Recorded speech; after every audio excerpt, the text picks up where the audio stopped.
The multitude as my spoil, and an abode to be honored. He will die a rich man. That's all that verse is about.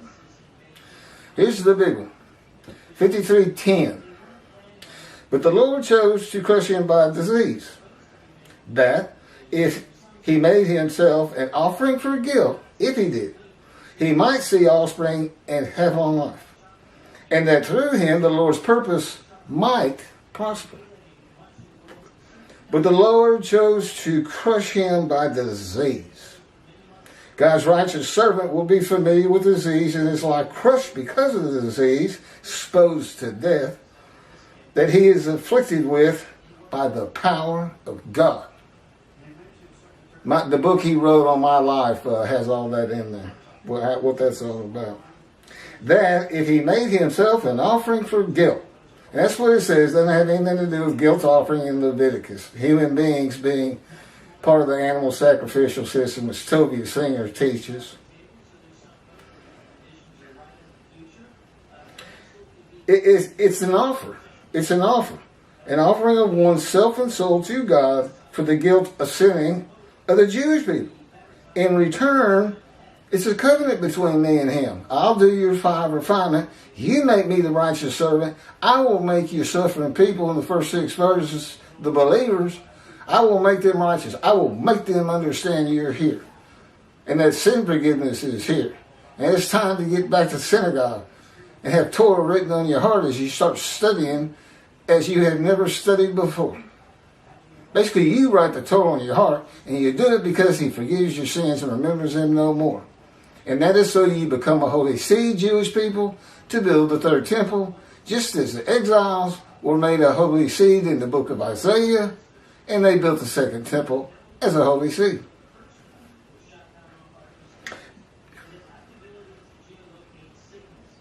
The offering is only a test of devotion to God, as was the binding of Isaac.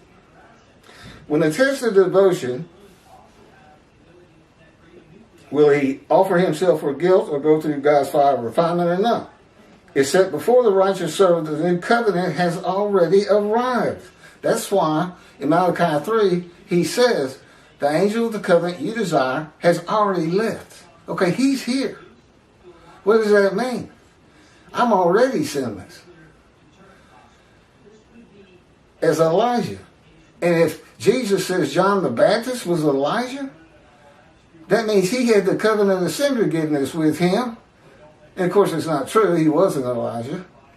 And that means there were no Jews with sin on them that Jesus could even die for. The book's a fabrication. Jesus is a myth. End of story. No question. That is why the angel of the covenant that you desire arrives before Elijah and God. The new covenant of Jeremiah 31, where the inequities and sins of the Jewish people are forgiven and God remembers them no more. The guilt and emotion is from not following the laws and teachings of God by the Jewish people. God's forgiveness of the sins of the Jewish people removes their guilt, not the offering of the righteous servant for it. That is why it is just a test. God knows this before he covenants with the man. A covenant that he makes himself an offering for guilt. God might not let him die of the disease. A test of devotion. Trusting that God will not let him die. The primary purpose of verse 10 is not the test of devotion. It is to make certain that the animal sacrificial atonement and worship laws of the Torah cannot be used for the man described as the Christians do, anyway, with the human sacrifice of Jesus. It is the only reason God would crush a man with disease to make him be his servant. Apparently the Christians do not know how to read and comprehend the Jewish Bible that they